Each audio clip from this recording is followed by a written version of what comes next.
دیکھیں اوہو اللہ، کیا میں بتاؤں آپ کو، کیا میں بتاؤں، پیر صاحب کا پلہ بھی کتے کا آ جائے نا تو ہمارے ہاں کے جاہل مسلح چھوڑ کے بازو ہو جاتے ہیں، فلانے جگہ کا کتا آیا ہے وہ نماز پڑھائے گا۔ اللہ کی قسم، پوتے پڑھ پوتے ان تک کی عزت کرو، ان کے سر دباؤ، ان کے پاؤں دباؤ، ہم نے دبائے ہیں، اللہ معاف کرے قسم اللہ کی۔ یہ اس طرح اپنے آپ کو متکبر سمجھتے ہیں خبیث، اس طرح کے یہ بڑے بڑے پیر ہیں۔ اوہو اگر آپ نے ذرہ سا بھی اگر اونچی آواز کر دی، نکل جاؤ مردود کہیں کا، گستاخ کہیں کا، میرے سامنے میری شان میں توہین کرتا۔ عجیب، آپ نے سوال کر دیا، حضرت سے شیخ الحدیث ہیں، مفتی ہیں، جاہل کہیں کے ہم سے سوال کرتے ہو، ہم ہی بول رہے ہیں، ہم بول رہے ہیں، یہی سب سے بڑی دلیل ہے۔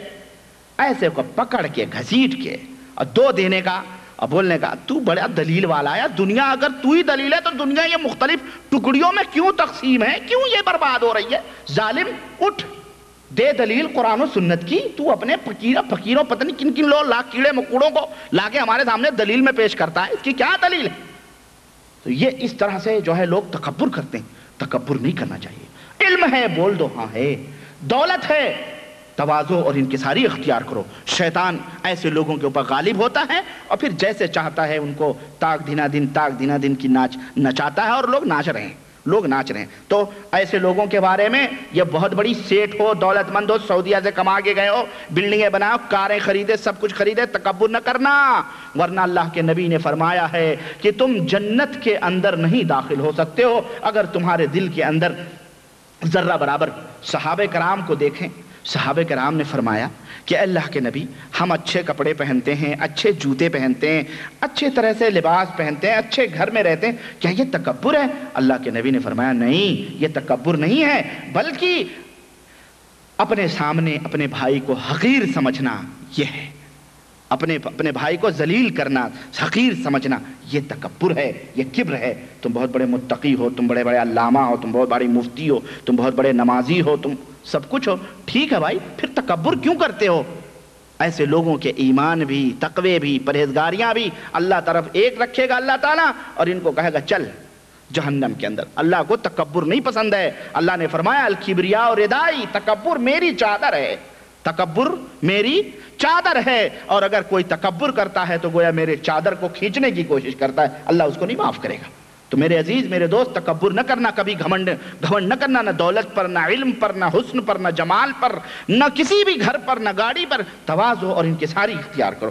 تو کہنے کا مطلب یہ ہے کہ اس طرح سے تکبر کرنے کی وجہ سے آدمی کے اوپر شیطان غلبہ حاصل کرتا ہے۔ اور اس تعلق سے اور بھی بہت ساری چیزیں ہیں، میں آپ کو کیا بتاؤں، وہ انشاءاللہ تعالیٰ پھر کبھی بہت ساری چیزیں تکبر کے اندر آتی ہیں، اور متکبرین کی کئی قسمیں بھی ہوتی ہیں۔ میں انشاءاللہ تعالیٰ کبھی اس ٹاپک کے اوپر جب خطبہ دوں گا تو میں ان سب باتوں کو بیان کروں گا۔ بہرحال میں چونکہ جناتوں کا مسئلہ ہے اس لیے شیطان کے راستوں سے آپ کو آگاہ کر رہا ہوں مختصر طور پر، مجھے اتنی تفصیل بھی نہیں بتانی چاہیے، لیکن پھر بھی علم رہے اس لیے میں بتا دے رہا ہوں، بھلے وقت زیادہ لگے اس کی کوئی پرواہ نہیں ہے۔ چنانچہ آٹھویں چیز کیا ہے؟ یہ چیز آئی، وہی پیر والی بات آ گئی۔ آٹھویں چیز یہ ہے تعریف پسند بننا، تعریف پسندی، یہ بھی شیطان کی راہ ہے۔ اس راہ سے شیطان انسان کے دلوں تک راہ بناتا ہے اور انہیں گمراہ کرتا ہے۔ آدمی بہت بڑے حضرت ہیں، بہت بڑے حسن و جمال کے مالک ہیں، دولت کے مالک ہیں، علم کے مالک ہیں، سب کچھ ہے، اپنے ارد گرد 10-15 کو لے کے چلتے ہیں جو انہیں خوش فہمیوں کے محل میں چاروں طرف رکھتے ہیں۔ جیسے پہلے زمانے کے عمرا اور نواب ہوا کرتے تھے، جو تعریف کو بہت پسند کرتے تھے۔ تعریف کے اندر کسی نے کہہ دیا آپ کے نام کے تو قصیدے لکھے جا رہے ہیں، خلاص خزانے کے دروازے کھلے ہیں، لے جاؤ اس کو دو۔ تعریفوں کے اندر اپنے قصیدے سنا کرتے تھے۔ تو یہ تعریف پسندی ہے۔ آدمی کے پاس آپ آئیں، ارے جناب آپ تو ایسے، ہم بڑے خوش ہو رہے ہیں، اور ہم ایسے لوگوں کو اپنے ارد گرد رکھتے ہیں جو ہماری تعریف کرتے رہیں صبح شام۔ تو یہ وہ راہ ہے جس کی راہ سے شیطان آدمی کو گمراہ کرتا ہے اور آدمی کو اسی عجب میں، تکبر میں وہ مبتلا کرتا ہے۔ چنانچہ اگر وہ خوبی جس کی وہ تعریف کوئی شخص کر رہا ہے، اگر وہ خوبی اس کے اندر موجود ہے، چنانچہ کہا کہ اگر آدمی کے اندر وہ خوبی موجود ہے جس کی سامنے والا تعریف کر رہا ہے، تو پھر تو یہ چاہیے اسے کہ اعوذ باللہ پڑھے اور اس سے چھٹکارا حاصل کرے، اور اسے کہے بھائی کیا ضرورت ہے یہ سب تعریف نہیں کرنی چاہیے.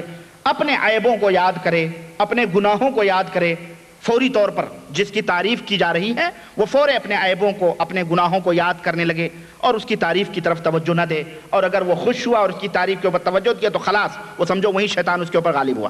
بعض صالحین کا یہ کہنا ہے کہ کسی نے ان کی تعریف کی تو وہ کہنے لگے کہ اگر گناہوں کی بو ہوتی, گناہوں کی کوئی بو ہوتی تو میرے قریب کوئی بھی نہیں آتا. گناہ جیسے خوشبو لگاؤ تو پتہ چلتا بھائی آدمی خوشبو لگایا ہوا, بدبو لگاؤ تو پتہ چلتا بدبو لگایا. اسی طرح گناہوں کی بھی کوئی بو ہوتی تو کوئی آدمی میرے پر قریب آنے کی طاقت نہ رکھتا. اور اگر آدمی کے اندر وہ خوبی ہے ہی نہیں لیکن سامنے والا تعریفوں کے پل باندھتا چلا جا رہا ہے, پل باندھتا چلا جا رہا ہے اور وہ خوش ہوتا جا رہا ہے تو وہ پاگل ہے. ایسا آدمی مجنو ہے جو اس نے کچھ کیا نہیں اور اپنی تعریفیں لوگوں کے سے پسند کرواتا ہے اور اپنی تعریفیں وہ ڈھونڈ رہا ہے. ایسا آدمی پاگل اور مجنو ہے. تو تعریف پسندی ایک ایسی راہ ہے جس راہ سے شیطان آدمی کے اوپر مسلط ہوتا ہے. 9ویں چیز ریاکاری ہے, دکھاوا ہے. ریاکاری اور دکھاوے کے لیے کوئی عمل کرنا. اللہ کے رسول صلی اللہ علیہ وسلم نے فرمایا کہ میری امت میں یہ چیز موجود رہے گی, شرک اصغر موجود رہے گا, چھوٹا شرک موجود رہے گا. صحابہ کرام نے فرمایا اللہ کے نبی وہ چھوٹا شرک کیا ہے؟ تو آپ نے فرمایا ریاکاری یعنی دکھاوا. تو اس لیے دکھاوا اور ریاکاری سے آدمی کو بچنا چاہیے. اللہ کے نبی نے یہ نہیں فرمایا کہ میری امت میں موجود رہے گا نعوذ باللہ, بلکہ آپ نے فرمایا ان اخوف ما اخاف علیکم الشرک الاصغر, کہ اے میرے صحابہ, اے میری امت کے لوگوں, میں تمہارے اوپر جس چیز سے سب سے زیادہ ڈرتا ہوں وہ چیز شرک اصغر ہے. انہوں نے کہا شرک اصغر کیا ہے؟ تو آپ نے فرمایا کہ الریا, ریاکاری ہے, دکھاوا ہے. تو آدمی کو کوئی عمل, کوئی صدقہ, کوئی خیرات, کوئی بھی عمل, کوئی بھی چھوٹے سے چھوٹا عمل ہو, بڑے سے بڑا عمل ہو, دکھاوے کے لیے نہیں کرنا چاہیے, ریاکاری کرنے کے لیے نہیں کرنا چاہیے. اور اس سلسلے میں بے شمار حدیثیں ریاکاریوں کے تعلق سے ہیں. آدمی کو بچنا چاہیے اس طرح سے اور اللہ وحدہ لا شریک سے توبہ کرنا چاہیے.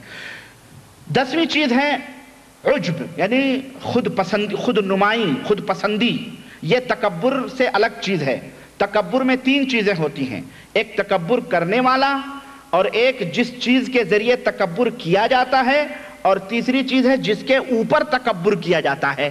لیکن خود نمائی جو ہوتی ہے اس کے اندر 2 چیزیں ہوتی ہیں.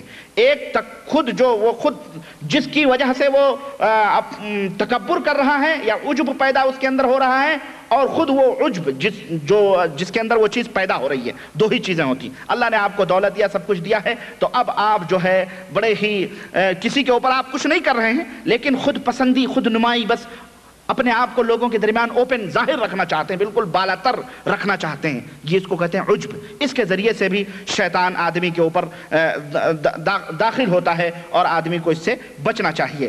اور 11ویں چیز ہے مصیبتوں کے اندر جزا اور فضا کرنا, آہوزاری کرنا, گریبان چاک کرنا, چہرے پیٹنا, صبر نہ کرنا. اللہ وحدہ لا شریک کے نے جو صبر کے اوپر ثواب رکھے ہیں اس کو نہ یاد کرنا بلکہ گلے پھاڑنا اور چلانا اور چیخنا. ذرا سا درد ہے, تکلیف ہے تو اس کو جناب عالی چلا رہا ہے اور دنیا زمین کو آسمان کو سر پہ اٹھایا ہوا ہے. تو اس طرح سے اس راستے سے بھی شیطان آدمی کے اوپر داخل ہوتا ہے. آدمی کو چاہیے کہ اگر کوئی مصیبت آئی ہے تو اس کے اوپر صبر کرے اور اس کے اوپر اللہ وحدہ لا شریک کی طرف رجوع کرے. 12ویں چیز ہے نفس پرستی, ہوائے نفس کی اتباع کرنا, اپنے خواہشات کی اتباع کرنا, دل کے اندر جو آ رہا ہے وہ کرنا. اور یہ چیز جو ہے اس راستے سے بھی شیطان آدمی کے اوپر غلبہ حاصل کرتا ہے. آدمی کو نفس پرستی سے بچنا چاہیے. اسی طرح سے بدگمانی یعنی اپنے بھائی سے بدگمان ہونا, سوء ظن رکھنا, یہ بھی شیطان کی راہوں میں سے ایک راہ ہے جس کی وجہ سے شیطان 2 بھائیوں کے دلوں میں نفرت پیدا کرتا ہے, بدگمانی ڈالتا ہے اور اس طرح سے شیطان اس کے اوپر غالب آتا ہے. اللہ تبارک و تعالیٰ نے اس چنانچہ بھائی بھائی میں جھگڑے کر دیتا ہے, دوست احباب میں تعلق کو منقطع کر دیتی ہے یہ چیز سوء ظن, برائی. اور اس راہ سے بھی شیطان آدمی کو شکار کرتا ہے. بڑے بڑے جماعتوں کو, بڑے بڑے فوجوں کے اندر بدگمانی پیدا کر کے انہیں تفرقے میں, سلطنتوں کو, حکومتوں کو, دوستوں کو, پارٹیوں کو, کمپنیوں میں, گھر کے بیوی میاں بیوی میں, بھائی بھائی میں, بہن بھائی میں, باپ ماں میں, خاندان میں, علاقے میں, ہر جگہ بدگمانی کی وجہ سے شیطان یہ چاہتا ہے کہ ان کے تعلقات کو ختم کر دیا جائے اور اس طرح سے ان کے درمیان اختلاف پیدا کر دیا جائے. چنانچہ اللہ کے رسول صلی اللہ علیہ وسلم اللہ تبارک تعالیٰ نے اس سلسلے میں واضح پیغام دیا ہے سورہ حجرات میں، اور فرمایا کہ اجتنبوا کثیرا من الظن، اے لوگو بہت زیادہ گمان کرنے سے بچو، بدگمانی کرنے سے زیادہ بدگمانی نہ کرو، ان بعض الظن اسم، اس لیے کہ بعض ظن ایسے ہوتے ہیں جو گناہ ہیں، اسلام کے اندر جائز نہیں ہے۔ ولا تجسسوا، جاسوسی نہ کرو، ولا یغتب بعضکم بعضا، نہ ہی ایک دوسرے کی غیبت اور چغلی کرو۔ غرض کہنے کا مطلب یہ ہے کہ سوء ظن یعنی بدظنی، بدگمانی، یہ ایک ایسی راہ ہے جس راہ سے بھی شیطان آدمی کے اوپر غلبہ حاصل کرتا ہے۔ اگر کسی کو کسی سے بدظنی ہے، بدگمانی ہو گئی ہے کسی بات پر، اس کی سمجھ میں نہیں آیا، تو اس کو اولاً اپنے دل سے اسے دور کرنے کی کوشش کرے، نہیں تو اس سے جا کے پوچھے بھائی ہم نے آپ کے بارے میں، آپ کے سلسلے میں یہ سنا ہے، یا کہ آپ نے میرے بارے میں یہ باتیں کی ہیں جس کی وجہ سے میں آپ کی طرف سے میرے دل میں غبار آ گیا ہے، میل آ گئی ہے، آپ بتائیں کیا یہ حق ہے یا صحیح ہے؟ اگر صحیح ہے تو کوئی بات نہیں ہے، آپس میں معاملہ حل کر لیں، نہیں تو اس بدگمانی کو دور کرنے کی کوشش کریں۔ اور 14ویں چیز ہے مسلمانوں کی تحقیر کرنا، مسلمان کو ذلیل کرنا لوگوں کے سامنے۔ یہ بھی ایک راہ ہے جس راہ سے کہ شیطان داخل ہوتا ہے۔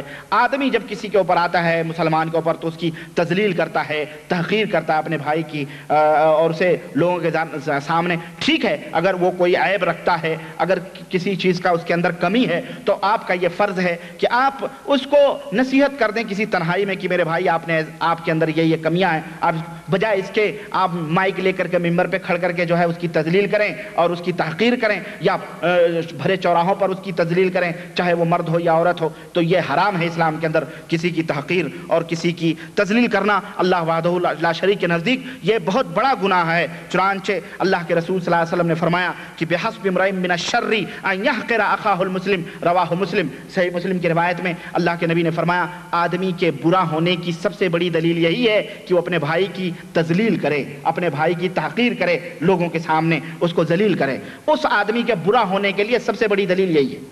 سمجھ میں آئی بات؟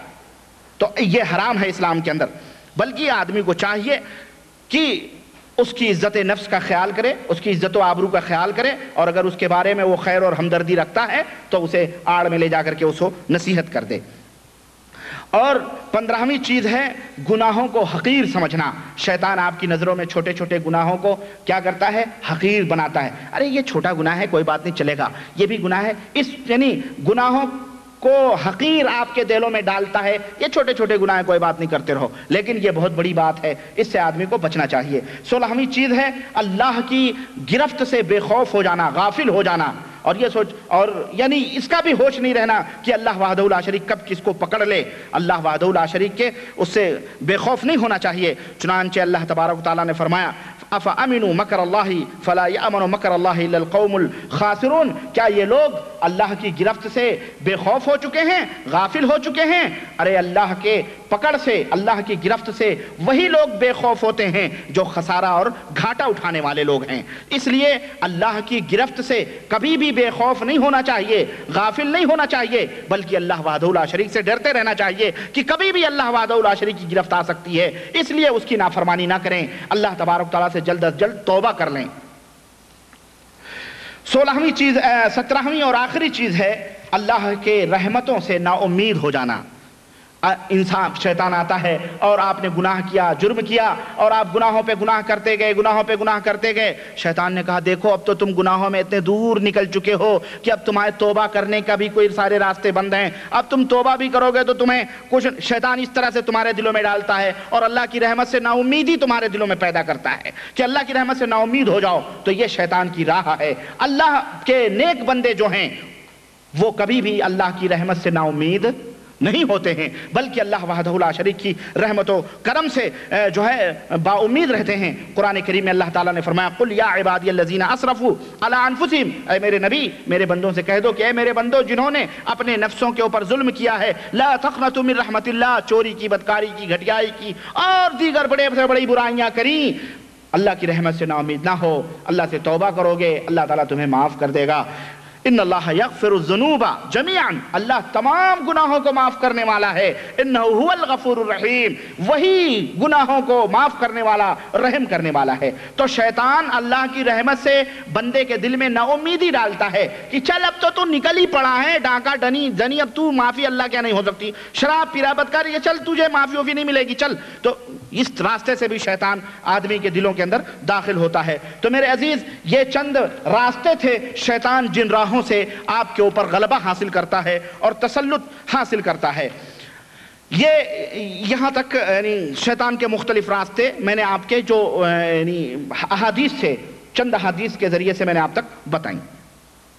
آئیے میں مختصر طور پر میں یہ سوچ رہا ہوں کہ کچھ تدبیریں شیطان سے بچاؤ کی، شیطان سے محفوظ رہنے کی، شیطان کے شر سے بچنے کی کچھ تدبیریں میں آپ کے سامنے رکھوں، جن تدبیروں کے اوپر اگر آپ عمل کریں گے اور اسے بروئے کار لائیں گے تو شیطان سے آپ محفوظ رہیں گے۔ وہ کیا اعمال ہیں، وہ کیا تدابیر ہیں، وہ کیا احتیاطات ہیں۔ ابھی ہم راستے میں آ رہے تھے، بالکل چوراہے پہ ایک بورڈ لکھا ہوا ہے کہ 1 ریال یا 1 دینار کے بالمقابل احتیاط کر لینا، یہ بیمار ہونے کے بعد 100 دینار خرچ کرنے سے بہتر ہے۔ یعنی آدمی احتیاطی تدابیر علاج سے بہتر ہے، علاج کروا کے 100 دینار خرچ، علاج سے بہتر 1 دینار کے مطابق آدمی تدبیر کر لے، احتیاط کر لے۔ تو احتیاطی تدابیر آدمی کے لیے ضروری ہے کہ اپنے ارد گرد کچھ ایسے دائرے بنائے رکھے جن دائروں کو کراس کر کے شر، فتنے، فساد، شیطان نہ آ سکے، ان دائروں کو نہ توڑ سکے۔ وہ دائرے کیا ہیں، وہ تدابیر کیا ہیں؟ آئیے قرآن میں، احادیث میں اللہ نے اور اس کے رسول صلی اللہ علیہ وسلم نے اپنے ماننے والوں کو بیان فرمائے ہیں۔ اگر آپ ان کو سن لیں اور اس کے اوپر عمل کرنے لگیں تو انشاءاللہ اللہ کی قسم، اور 1000 بار اللہ کی قسم ہے، شیطان آپ کے اوپر راہ نہیں پا سکتا ہے۔ یہ اللہ وحدہ لا شریک کا وعدہ ہے، یہ اس کے نبی کا وعدہ ہے۔ تو میرے بھائی، جب آدمی ان تدابیر سے غافل ہوتا ہے، شیطان کے شر سے بچنے کے جو اللہ اور اس کے رسول نے حکمتیں بتائی ہیں، تدبیریں بتائی ہیں، جب ان راستوں سے، ان تدبیروں سے غافل ہوتا ہے، شیطان جو اس کے چاروں طرف بالکل ڈینمو کی طرح گھوم رہا ہے، چل رہا ہے، ہمیشہ اس داؤں میں ہے، پیچ میں ہے کہ کس طرح سے اس کو گمراہ کیا جائے، کس طرح سے اس کو برائی کے اندر ڈالا جائے، وہ ہمیشہ آپ کے اوپر فوری طور پر وہ غلبہ حاصل کر لے۔ ایک آدمی اگر 50 سال کسی کمپنی میں کام کرتا ہے یا کسی ایک ہی کام کر رہا ہے مسلسل، تو اس کو کتنے تجربے ہو جائیں گے آپ کو پتہ ہے؟ بہت سارے تجربات اس کو ہو جائیں گے۔ 50 برس اسی کام کے اندر وہ گزارا ہے، بہت بڑا ماہر اور فنکار اور بہت بڑا تجربے کار وہ کہلایا جائے گا۔ تو شیطان تو روز ازل ہی سے لوگوں کو دھوکہ دینے کا پیشہ کر رہا ہے۔ اب وہ اس پیشے میں مختلف طریقے، مختلف حربے، مختلف فن، مختلف تجربے وہ جانتا ہے، ہر تجربے وہ اپنا کر کے آپ کو گمراہ کرنے کی کوشش کرتا ہے۔ لیکن آئیے ہم آپ کو قرآن و حدیث کے حوالے سے کچھ ایسی تدابیر بتلاتے ہیں جن کے اوپر عمل کر کے آپ انشاءاللہ تعالی کامیاب ہو سکتے ہیں۔ سب سے پہلی تدبیر ہے اخلاص۔ اگر شیطان سے خلاصی چاہتے ہو، چھٹکارا چاہتے ہو، تو اپنے دلوں کے اندر اخلاص پیدا کرو، للہیت پیدا کرو۔ اخلاص کیا ہے؟ یہ شیطان یہ وہ پڑیا ہے، یہ وہ نسخہ ہے، یہ وہ تریاق ہے، یہ وہ دوا ہے جس دوا کی تاثیر کا اقرار اور اعتراف شیطان نے بھی کیا ہے کہ اگر کسی کے اندر یہ چیز ہوگی تو میں اس کو نہیں کچھ کر سکتا ہوں۔ قرآن کریم اٹھائیے، اللہ وحدہ لا شریک کا وہ قول، اللہ تبارک جو سورہ حجر کے اندر موجود ہے، اللہ تبارک و تعالیٰ نے فرمایا قال ربی بما اغویتنی لازینن لهم فی الارض، اے اللہ تو نے مجھے گمراہ تو کر دیا ہے لیکن مجھے اتنی مہلت دے دے کہ میں دنیا میں تیرے بندوں کو گمراہ کر سکوں، میں دنیا میں ان کے سامنے دنیا کو سجا سوار کے پیش کروں گا، وَلَأُغْوِيَنَّهُمْ، اور میں انہیں گمراہ کروں گا تمام لوگوں کو، الا مگر عبادک منہم المخلصین، مگر میرا جادو، میری تدبیریں، میرے مکر و فریب، میرے دجل، میرے بہانے، میرے ہیلے سے کون محفوظ رہے گا؟ الا عبادک، سوائے ان تمام لوگوں میں سے وہی لوگ محفوظ رہیں گے مخلصین، جن کے دلوں کے اندر اخلاص ہوگا۔ جن کے دلوں کے اندر اخلاص ہوگا انہی کے اوپر میرا جادو نہیں چلے گا، بقیہ سب کے اوپر چلے گا۔ تو ایک ایسا نسخہ ہے جس کی تاثیر کا اقرار خود شیطان نے بھی کیا ہے کہ جو مخلص ہوں گے، جن کے دلوں کے اندر اخلاص ہوگا، میں ان کے اوپر غلبہ نہیں حاصل کر سکتا ہوں۔ اخلاص کس کو کہتے ہیں؟ اخلاص کس کو کہتے ہیں؟ ایک تو مخلص کون ہے؟ جس کے دل کے اندر اخلاص ہو وہ مخلص ہے۔ اب آپ کہیں گے پھر یہ اخلاص کیا پوڑیا ہے بھائی، یہ کون سا نسخہ ہے؟ میں آپ کو بتاؤں، هو الذي يعمل ولا يحب ان يحمده الناس۔ اخلاص ایسا وہ شخص مخلص ہے جو کوئی عمل، مخلص وہ شخص ہے جو کوئی کام کرے، کوئی عمل کرے، چاہے دینی عمل یا دنیاوی عمل، شرعی طور پر کوئی عمل دینی کرے یا دنیاوی کرے تو لوگوں کی تعریفوں کا وہ حریص اور لالچی نہ ہو۔ کوئی بھی عمل کرے تو یہ نہ سوچے کہ لوگ ہماری اس کے اوپر تعریف کریں، لوگ ہماری اس کے اوپر مدح سرائی کریں، اس کے دل کے اندر رغبت بھی نہ ہو، خواہش بھی، بلکہ تو ظاہر ہے سیدھی سی بات یہ آئے گی بھائی پھر تو اللہ للہ فی اللہ ہی وہ کر رہا ہے، یعنی اللہ کو راضی کرنے کے لیے، اللہ کو خوش کرنے کے لیے اپنے بھائی کا عمل کام کیا، اپنے اللہ کے لیے کوئی بھی عمل کیا، نماز روزے حج زکوٰۃ، کسی کی مدد، کسی کا بھی اللہ، یعنی یہ اس کے دل کے اندر نہ ہو کہ لوگ ہماری تعریف کریں، ہرگز نہیں۔ ایسا شخص سمجھو مخلص ہے، جو تعریف آپ سے نہ چاہتا ہو، ایسا شخص کون ہے؟ ایسا شخص مخلص ہے۔ اور حضرت یعقوب ایک بہت بڑے عالم ہیں، وہ کہتے ہیں کہ المخلص من یکتم حسناتہ کما یکتم سیئاتہ، مخلص وہ ہے جو اپنی نیکیاں بھی اسی طرح چھپائے جس طرح وہ اپنی برائیاں چھپاتا ہے۔ آدمی کوئی اپنی برائیاں ظاہر کرے گا کسی کے اوپر، تو مخلص وہ ہے جو اپنی برائیاں جس طرح چھپاتا ہے اسی طرح اپنی نیکیوں کو بھی چھپائے، یعنی اس طرح سے نیکیاں کرے کہ کسی کو پتہ نہ ہو، ایسا آدمی مخلص ہے۔ اور اخلاص یعنی بس وہ اللہ وحدہ لا شریک کی رضا اور اس کی خوشنودی کے لیے کوئی بھی عمل کیا جائے، اس کو اخلاص کہتے ہیں۔ سمجھ میں آ رہی ہے بات؟ تو جس دل کے اندر یہ چیز موجود ہوگی وہ شخص مخلص ہے۔ چنانچہ اللہ کے رسول صلی اللہ علیہ وسلم کی حدیث ہے کہ اللہ تبارک و تعالی ان اللہ لا يقبل من العمل الا ما كان خالصا ابتغي به وجهه رواہ النسائی وصححہ الالبانی۔ اللہ کے رسول صلی اللہ علیہ وسلم نے فرمایا کہ اللہ تبارک و تعالی ایسا عمل قبول ہی نہیں فرماتا ہے، ایسا عمل قبول ہی نہیں فرماتا ہے جس عمل کے اندر اللہ کی رضا اور خوشنودی نہ ہو، بلکہ اللہ وحدہ لا شریک کو وہ عمل پسند ہے جو عمل اللہ کی رضا اور اس کی خوشنودی کے لیے کیا جائے، اس کو راضی اور خوش کرنے کے لیے کیا جائے۔ تو اس سے ہمیں پتہ چلا کہ آپ کے دلوں کے اندر اخلاص ہونا چاہیے، اور یہ اخلاص توحید کے اندر اخلاص ہونی چاہیے، سنت کے اندر اخلاص ہونی چاہیے، غرض ہر چیز کے اندر اخلاص ہونی چاہیے، للہیت۔ آپ یہاں تک کہ اپنی بیوی سے بھی ہم بستری کریں تو اس کے اندر بھی اللہ کی رضا اور خوشنودی مطلوب ہو کہ اللہ کا حکم ہے اس لیے میں اس سے یہ چیز کر رہا ہوں، اللہ راضی ہوگا کیوں؟ اگر ہم یہ عمل اس کے ساتھ نہ کریں ہم کہیں حرام کاری میں پڑ سکتے ہیں، ہم کہیں گناہ میں پڑ سکتے ہیں، اللہ اس سے ناراض ہوگا، تو اس لیے ہم اپنی شہوت کو بھی بجا رہے ہیں تو اللہ کے حکم سے بجا رہے ہیں، اور اس کے حکم کے اوپر عمل کرتے تو اللہ وحدہ لا شریک سے راضی اور خوش ہوتا ہے۔ تو یہ کہنے کا مطلب ایک تنکا بھی آپ اٹھا رہے ہیں اللہ کی رضا اور خوشنودی کے لیے، غرض آپ کے دلوں کے اندر اخلاص ہونی چاہیے، نماز ہو کہ روزے ہوں، ہر عبادت کے اندر۔ اور دوسری چیز ہے، اور یہ ہوا اخلاص، یہ ایک تدبیر ہے کہ آپ کا کوئی بھی عمل بغیر اخلاص کے نہیں ہونی چاہیے۔ دوسری چیز یہ ہے کہ تمام قسم کی عبادتیں، اخلاص کے بعد دوسری تدبیر شیطان سے بچنے کی یہ ہے کہ تمام قسم کی عبادتیں اور بندگی یہ اللہ وحدہ لا شریک کے لیے خاص کر دی جائے، صرف اللہ وحدہ لا شریک کے لیے کی جائے۔ سوال یہ ہے کہ پھر عبادت کیا ہے؟ تمام عبادتیں اللہ کے لیے خالص کر دی جائیں تو پھر عبادت کیا ہے؟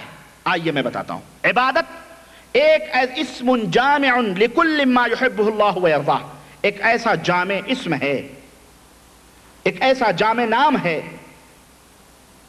جو ان تمام چیزوں کو شامل ہے جس سے کہ اللہ راضی اور خوش ہوتا ہے۔ وہ چیزیں چاہے قولی ہوں یا عملی ہوں، ظاہری ہوں یا باطنی ہوں، آپ کے قول سے، زبان سے تعلق رکھتی ہوں یا عمل سے تعلق رکھتی ہوں، ظاہر سے تعلق رکھتی ہوں یا دل کے اندر جو باطن ہے اس سے تعلق رکھتی ہوں، ہر وہ عمل جو اللہ کی رضا اور خوشنودی کے لیے کیا جائے وہ کیا ہے؟ عبادت میں شامل ہوتا ہے۔ عبادت کی اس کی چار قسمیں ہیں۔ ایک پہلی قسم ہے بدنی عبادت، جیسے نماز، روزہ، حج، زکوٰۃ، یہ کیا ہے؟ بدنی عبادت ہے۔ رکوع، سجدے، طواف، یہ بدنی عبادت ہے۔ دوسری قسم ہے مالی عبادت، جیسے مالی عبادت جیسے ذبح کرنا اللہ کے لیے، نظر، نیاز، زکوٰۃ، صدقہ وغیرہ، یہ مالی عبادت ہے۔ تیسری قسم ہے قلبی عبادت، دل کی عبادت، جیسے خشوع، خضوع یعنی تذلل اور انکساری، اسی طرح سے محبت، اور اسی طرح سے توکل، بھروسہ، اللہ کی طرف رجوع، اللہ سے مدد طلب کرنا، خوف کرنا، رجا، امیدیں باندھنا، اور اسی طرح سے تعظیم اور اللہ وحدہ لا شریک کا خوف اپنے دل کے اندر رکھنا، یہ تمام سب چیزیں یہ دلی قلبی عبادت سے تعلق رکھتی ہیں۔ اور چوتھی چیز ہے قولی عبادت، جیسے قسم کھانا، اسی طرح سے اللہ وحدہ لا شریک سے مدد طلب کرنا، اللہ وحدہ لا شریک سے کو پکارنا، اس سے دعا کرنا، اللہ وحدہ لا شریک کی پناہ ڈھونڈنا، اسی کو اپنا ماوا، اسی کو اپنا ملجا سمجھنا، تو یہ پوری کی پوری عبادت میں آتی ہے۔ سمجھ میں آئے بات؟ چار قسم کی عبادتیں، جسمانی بدنی عبادت، اور مالی عبادت، اور قلبی عبادت، اور چوتھی قولی عبادت۔ یہ آپ کی سمجھ میں آ گئی۔ یہ پوری کی پوری عبادت ہے۔ یہ ساری عبادتوں کو خالص اللہ تبارک تعالیٰ کے لیے خاص کر دینا۔ ان میں سے کوئی بھی عمل، کوئی بھی عبادت کسی بھی اللہ کے علاوہ بڑے سے بڑے مقرب فرشتے، نبی، ولی، پیر، شہید کے لیے اگر بجا لایا گیا تو یہ اللہ وحدہ لا شریک کے ساتھ کھلم کھلا شرک ہو جائے گا۔ سمجھ میں آئی بات؟ کھلم کھلا شرک ہو جائے گا۔ چنانچہ جس طرح سے رکوع اور سجدہ صرف اللہ وحدہ لا شریک کے لیے ہے، اسی طرح سے خانہ کعبہ کا طواف بھی اللہ وحدہ لا شریک کے لیے۔ پھر کسی درگاہ، کسی قبر، کسی چبوترا، کسی تازیہ، کسی جھنڈا، کسی پنجا، کسی شدہ، کسی علم، کسی استھان، کسی کا بھی طواف کرنا، یہ کیا ہو جائے گا؟ شرک ہو جائے گا اللہ تعالیٰ کے ساتھ۔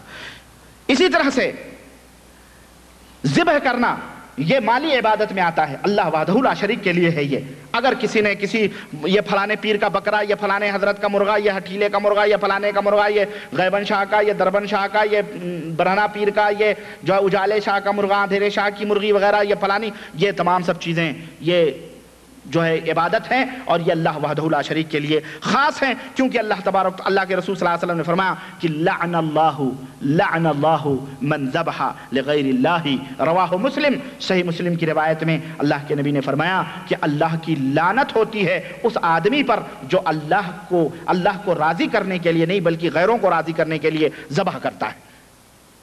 اور اسی طرح سے حضرت طارق بن شہاب، اور اس سلسلے میں بہت ساری حدیثیں ہیں، میں ان تفصیلات میں نہیں جاننا چاہتا، اور وہ واقعہ مشہور ہے کہ اللہ کے نبی نے فرمایا کہ دو آدمی کہیں سفر کر رہے تھے، اللہ کے رسول صلی اللہ علیہ وسلم نے فرمایا کہ مکھی کی وجہ سے ایک آدمی جنت میں چلا گیا اور اسی مکھی کی وجہ سے ایک آدمی جہنم میں چلا گیا۔ تو صحابہ نے پوچھا اللہ کے نبی مکھی کی وجہ سے ایک آدمی جنت میں کیسے گیا اور جہنم میں ایک آدمی کیسے گیا؟ تو آپ نے فرمایا دو آدمی سفر کر رہے تھے، ایک جگہ سے گزرے تو ان لوگوں نے، بستی والوں نے کہا کہ ہمارا یہ استھان ہے، یہ درگاہ ہے، اس کے اوپر کچھ نہ کچھ چڑھا دو۔ انہوں نے کہا کہ ہم نہیں چڑھاتے۔ بولے اگر نہیں چڑھاؤ گے تو ہم مار ڈالیں گے۔ چنانچہ ایک نے کہا ہمارے پاس تو کچھ بھی نہیں، کہا کچھ بھی چڑھاؤ۔ کہا ہم کیسے چڑھائیں؟ کہا کچھ بھی چڑھاؤ، بھلے ایک مکھی مار کے چڑھاؤ، مکھی مار کے اس استھان کے اوپر نظر کر دو گے تو ہم تمہیں چھوڑ دیں گے۔ اس نے کہا چلو بھائی مکھی مار کے چڑھانا کوئی بات نہیں۔ چنانچہ اس نے اس مکھی مار کر کے اس کے اوپر چڑھا دیا اس نے، تو انہوں نے اس کے راستے کو چھوڑ دیا۔ تو اللہ کے رسول صلی اللہ علیہ وسلم نے فرمایا فدخل النار، تو وہ آدمی جہنمی ہو گیا، مکھی چڑھانے کی وجہ سے جہنمی ہو گیا۔ وقالوا للآخر، اور دوسرے سے لوگوں نے کہا فقال ما كنت لأقرب لأحد شيئا دون اللہ، کٹر وہابی لگ رہا تھا یہ شاید، اس نے کہا اللہ کے علاوہ میں کسی کی نظر ہی نہیں چڑھاتا ہوں۔ کہا چڑھاؤ، تمہارا بھائی تمہارا ساتھی مکھی، کہا میں مکھی بھی مار کے اس کے اوپر نہیں چڑھاؤں گا۔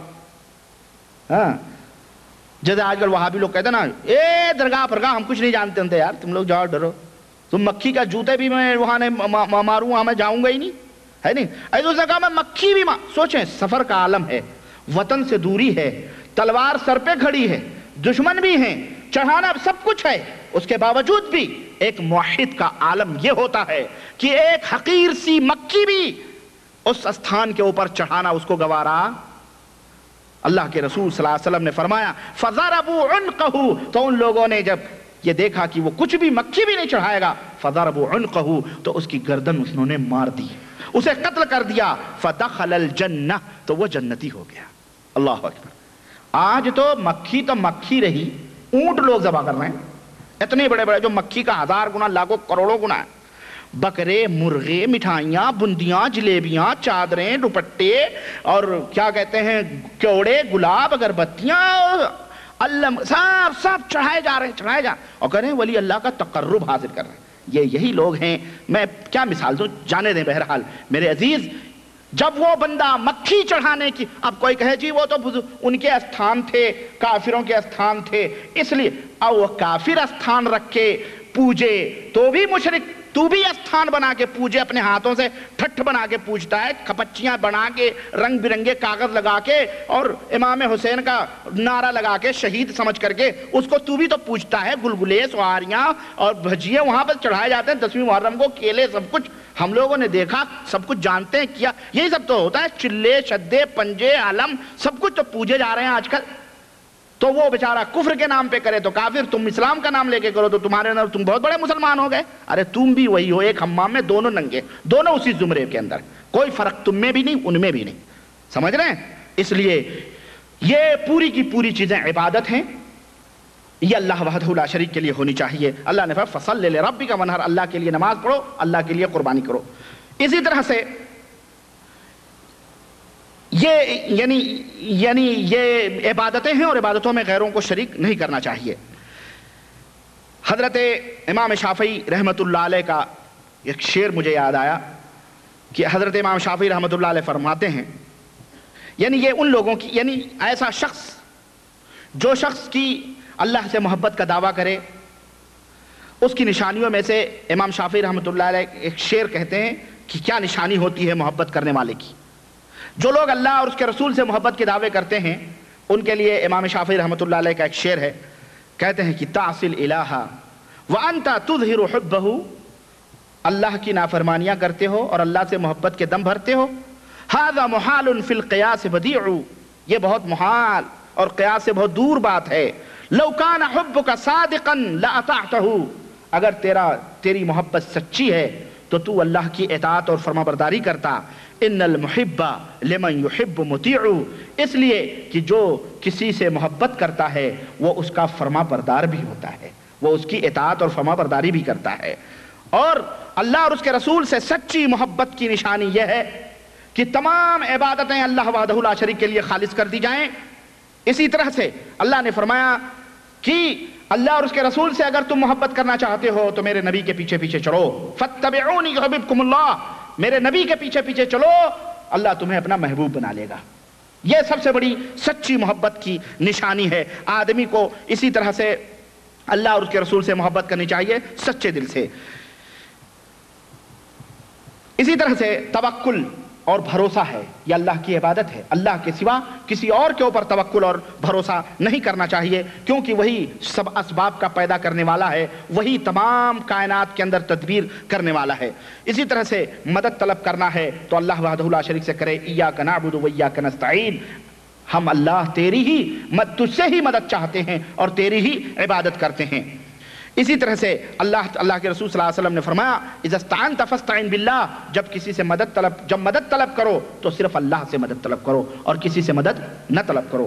اسی طرح سے اللہ اور تعظیم، توقیر، یہ اللہ وحدہ لا شریک، یہ نشانی ہے اللہ کے اوامر اور اللہ کے احکام کی تعظیم کرنا، توقیر کرنا، اللہ کے اور اللہ وحدہ لا شریک کا خوف اپنے دل کے اندر پیدا کرنا۔ اور یہ خوف یعنی ڈر اپنے دل کے اندر پیدا کرنا، یہ ڈر دو طرح کا ہوتا ہے، ایک ڈر فطری ڈر ہے، ایک خوف فطری خوف ہے، اور ایک خوف تعظیمی اور عبادت کو شامل ہے۔ فطری خوف اور ڈر کیا ہوتا ہے؟ جیسے آگ سے ڈرنا، شیر سے ڈرنا، دشمن سے ڈرنا، یہ فطری ڈر ہے، فطری ڈر ہے۔ کوئی یہ کہہ سکتا ہے بھائی ارے خوف کرنا اللہ کے سوا کسی سے، جب تم کہتے ہو کہ یہ بھی عبادت ہے تو پھر تم اپنے آگ سے کیوں ڈرتے ہو، تم مشرک ہو؟ کہہ سکتا ہے کہ نہیں کہہ سکتا ہے؟ شبہ ڈالنے والے تو اس سے کہو ظالم یہ فطری ڈر ہے، فطری خوف ہے یہ. ہر آدمی آگ سے ڈرتا ہے. انبیاء علیہ السلام بھی اژدہے، سانپ، حضرت موسیٰ علیہ السلام سانپ سے ڈر کے نہیں بھاگے تھے. تو یہ فطری خوف ہے. لیکن وہ خوف اور وہ ڈر جو عبادت ہے، جو تعظیمن ہے، وہ خوف اور وہ ڈر اللہ وحدہ لا شریک سے پیدا کی جائے، وہ اللہ کے سوا کسی سے نہیں ہونی چاہیے. چنانچہ یہاں پر اس فرق کو سمجھنا بہت ضروری ہے کہ فطری خوف اور ایک وہ خوف جو عبادت کے طور پر ہوتا ہے، ان دونوں کے اندر فرق یہ ہوتا ہے کہ فطری جو خوف ہوتا ہے وہ کسی تعظیم اور توقیر کے پیش نظر نہیں ہوتا ہے، بلکہ فطری خوف جو ہوتا ہے آدمی ڈرتا ہے اور اس سے نفرت کرتا ہے، اس کو یعنی صحیح نہیں سمجھتا ہے. آگ ہے، آگ سے کوئی محبت کرے گا اور محبت کر کے اس سے ڈرے گا؟ ہرگز نہیں. شیر سے کوئی محبت کر کے ڈرے گا؟ بلکہ اسے ناپسند کرتا ہے. یہ فطری خوف ہے. فطری خوف کے اندر یہ چیز پیش نظر ہوتی ہے کہ جس سے وہ ڈرتا ہے اس کی نفرت اس کے دل کے اندر ہوتی ہے. لیکن جو خوف عبادت اور اللہ وحدہ لا شریک کے لیے ہے اس کے اندر محبت بھی ہے اور ڈر بھی ہے. یہ ہوتا ہے فطری محبت، فطری خوف میں اور غیر فطری خوف میں یہ فرق ہوتا ہے. اللہ وحدہ لا شریک سے جو خوف اور ڈر ہے یہ محبت کے ساتھ ہے. نعوذ باللہ کوئی بندہ اللہ سے ڈرتا ہے نفرت کرتے ہوئے؟ ہرگز نہیں. تو اس کے درمیان آپ اس کو فرق کو سمجھتے ہوئے آپ چلیں.